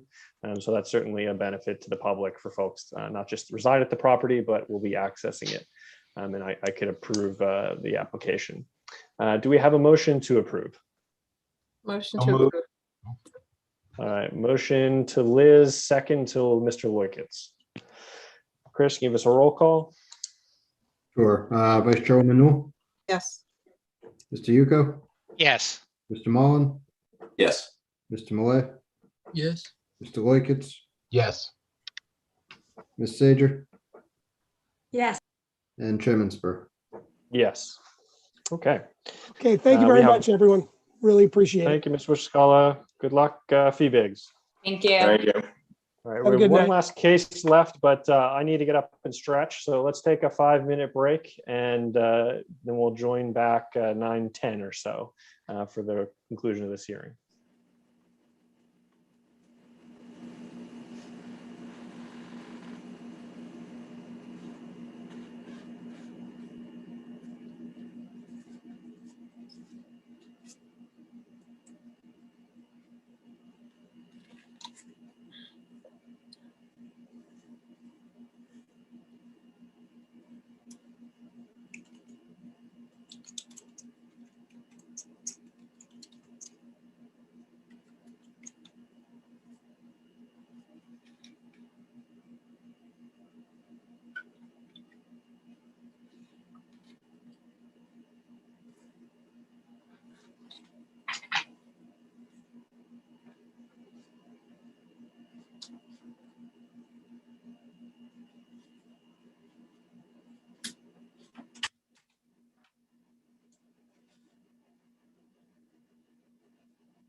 is back. Mr. Malay, I think we just need your video if you're with us.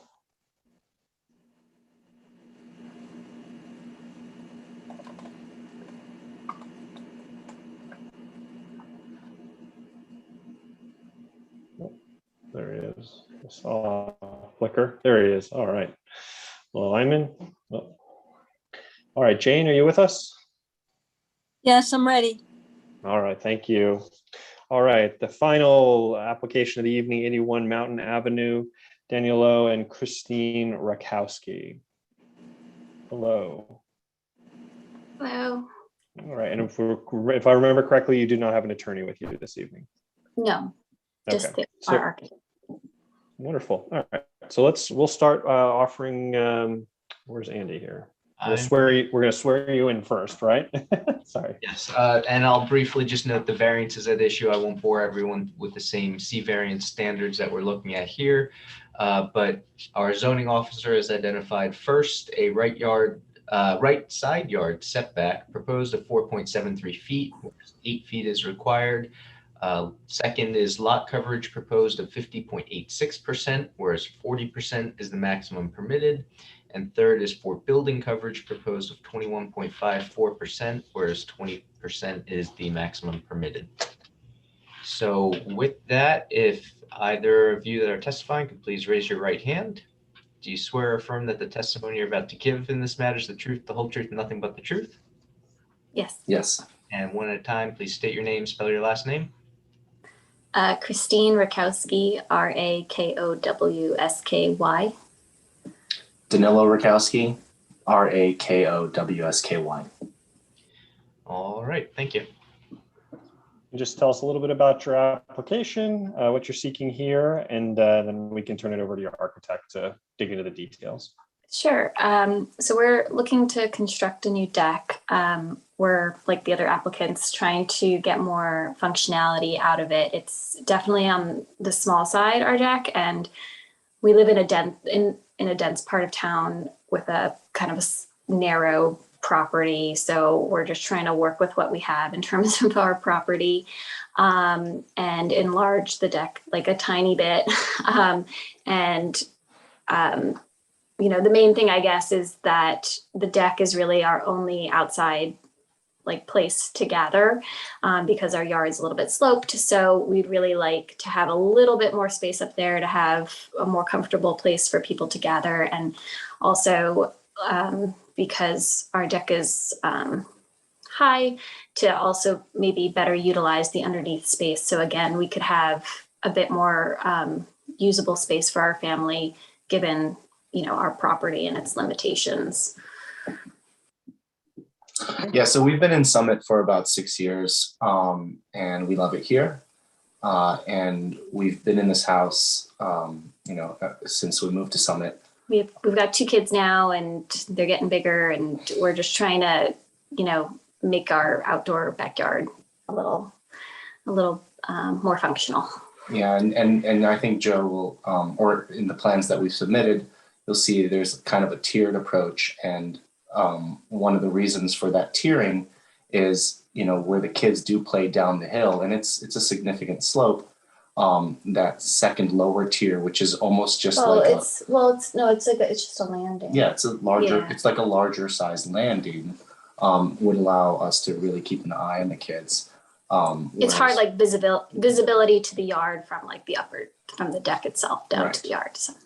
So that's our color on it, and we really like the board's blessing, approval.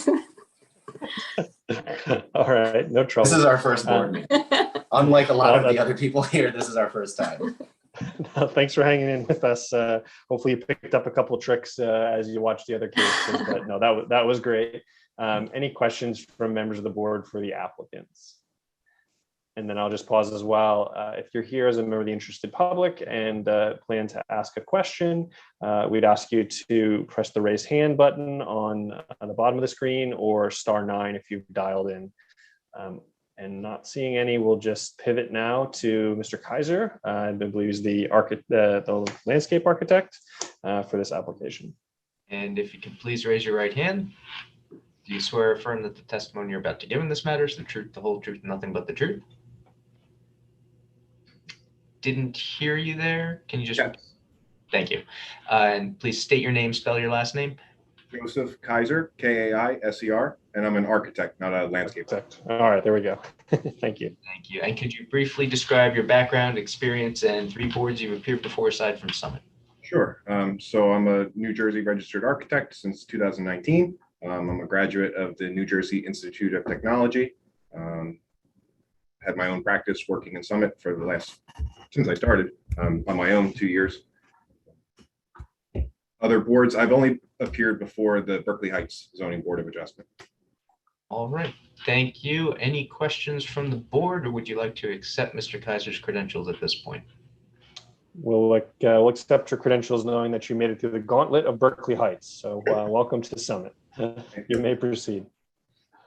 Okay. So I guess I'll make a little presentation as the other architects have done. One of the things I wanted to point out, if I could share my screen, I'll just do it that way, if it's easiest.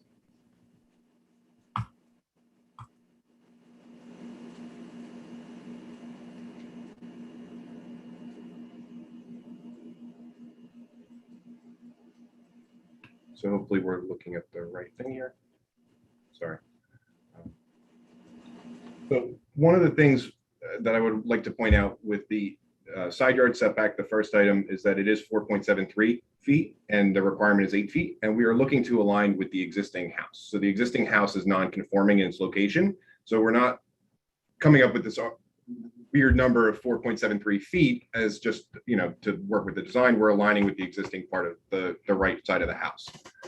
Also for lot coverage, it's a big number at 50%, where 40% is required. The existing house, and it's been that way since the Rakowskis purchased it, is already over on lot coverage, and their house is located on Mountain Avenue near the intersection of Elm Place. So there's this long driveway that goes back to a 2-car garage that's eating up a good amount of the lot coverage. And then the house is pretty normal, and there's the existing deck and a small covered patio underneath it. So I would blame the driveway in part for eating up a lot of that lot coverage. The existing lot coverage is actually 49.4%. So we're really only increasing, or we're requesting relief to increase it by another percent or so. So we're not going from, say, 39 where it's conforming and then going up those 10 points. We're already over on lot coverage, and we're just going a little bit more for the proposed work, or requesting relief for the additional coverage. Same goes for building. We're just under at 19%, 19.6%, and we're increasing it with the larger deck to be 21 where 20 is allowed. So that's my thing on coverage. So I have the existing survey, which is showing where their existing deck is, and then they have stairs and a landing down and a paver walkway that's going to be removed.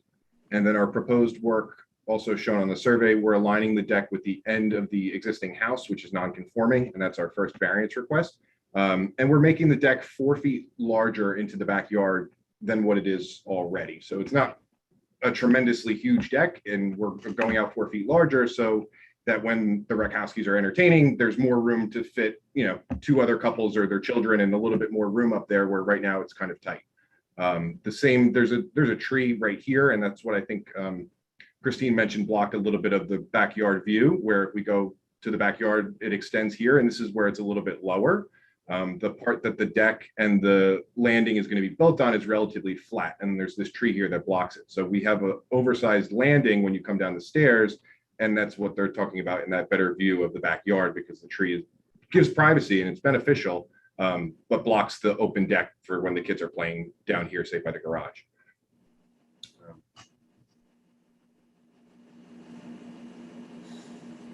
Couple photos.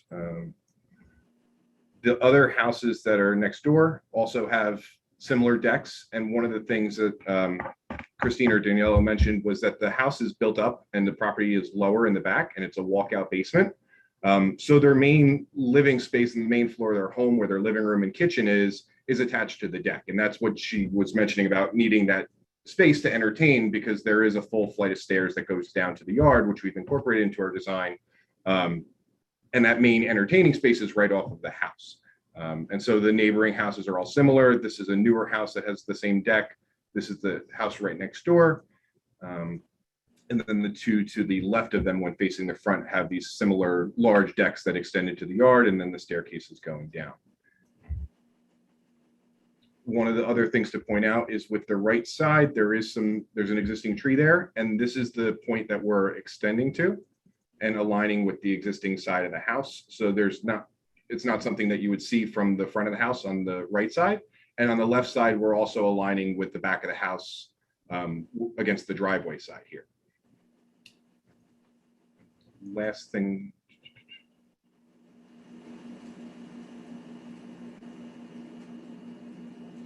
Other additional photos. Then this is part of our application or the architectural plans that were submitted.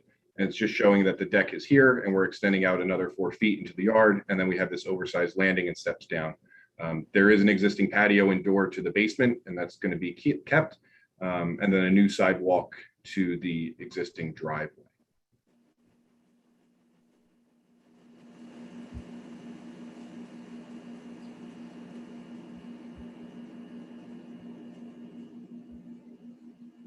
Okay.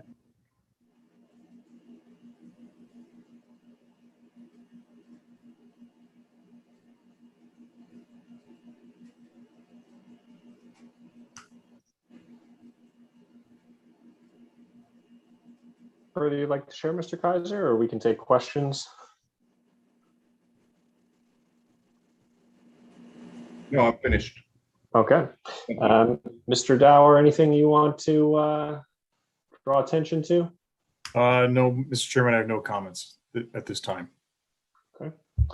Reserving his right to comment, Mr. Dower. Any questions from members of the board? Pretty straightforward. Okay, all right.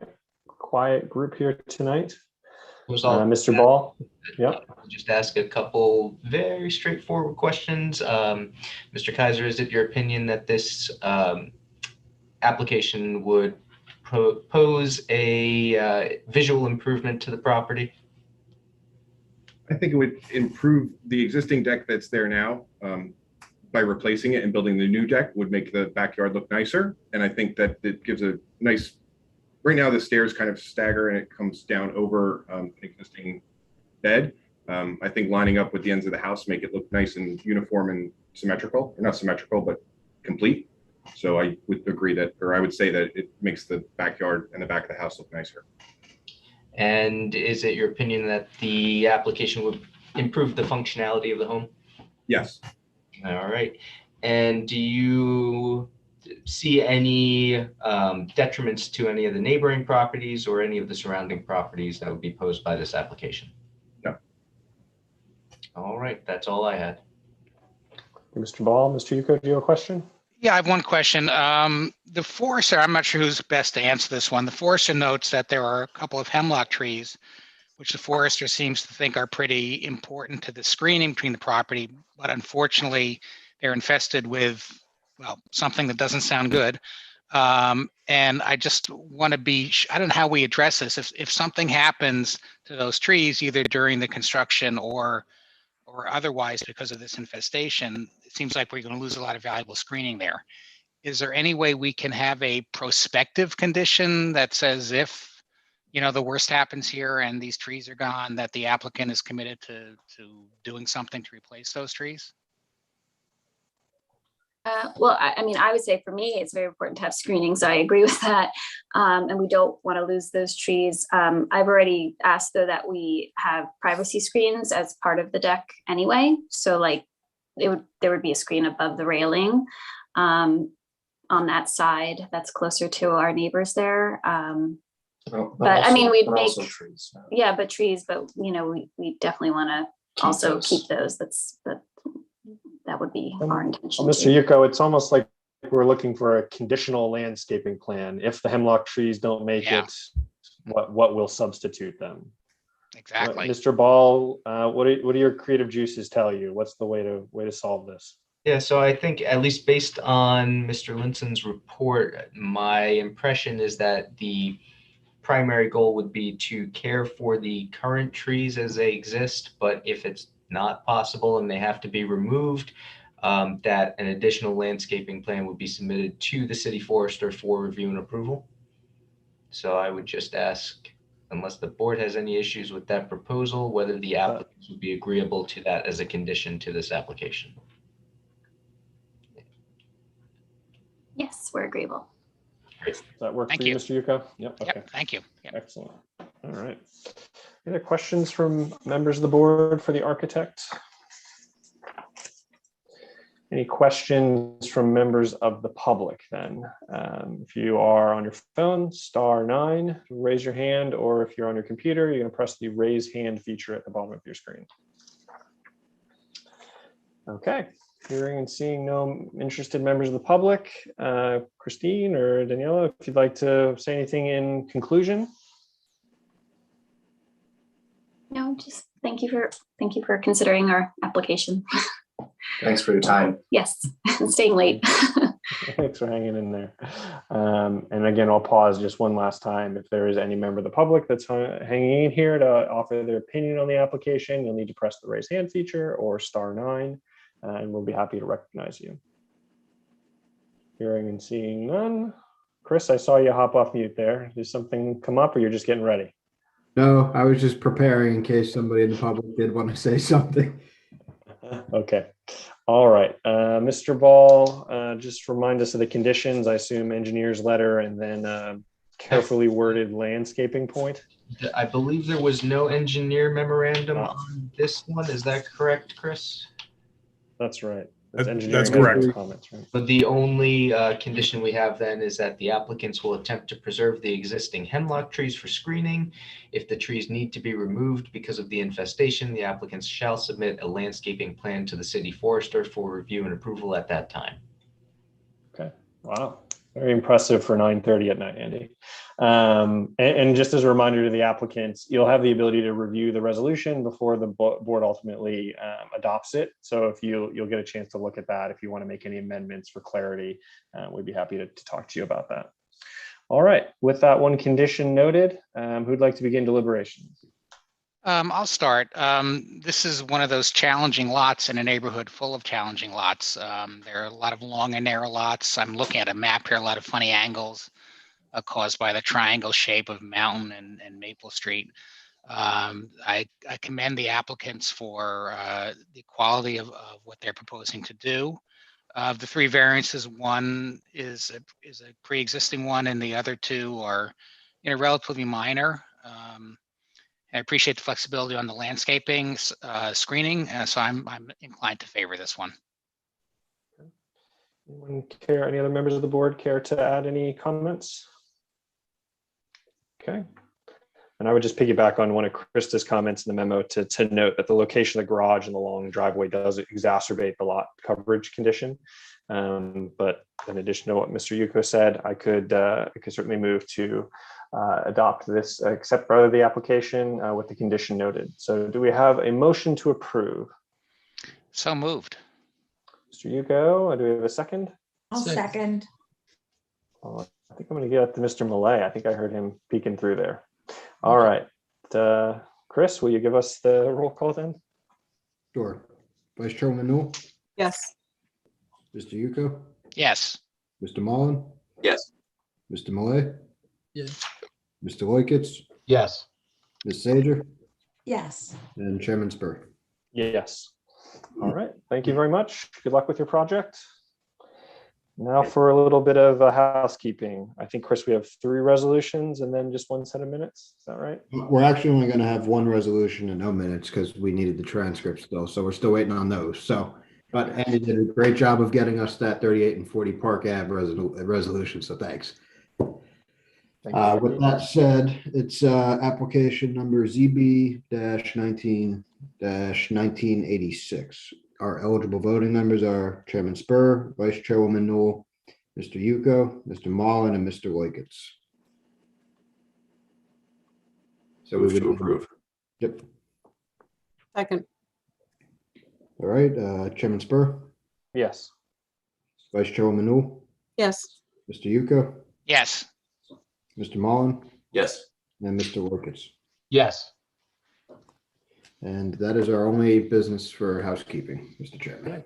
The other items will be likely carried to the August 16th special meeting.